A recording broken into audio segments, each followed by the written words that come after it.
Los motivos que me llevan a escribir esto pueden parecer mínimos para alguien que sea ajeno a mí, pero puedo asegurar tener razones suficientes para escribirlo. Me hace gracia observar a mi alrededor y ver que todos sois ajenos a mi situación y sentimientos. Como todos tenéis una vida única, en mi opinión, mejor que la mía.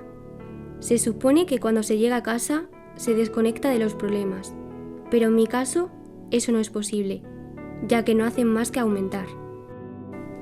Pensaba que este año iba a ser diferente, pero lo único que he recibido a cambio ha sido desprecio, incomprensión, rechazo y maltrato psicológico por parte de personas, aunque lejanas, importantes para mí.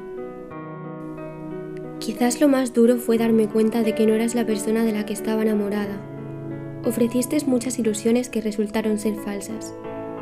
He llegado a mi límite, y aunque esto me viene grande, no veo otra salida a la que recurrir.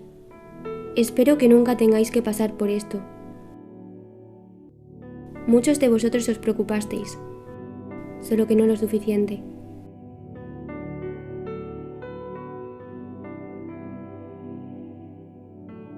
Y eso era lo que necesitaba averiguar. Lo que averigüé. Lo siento. Adiós.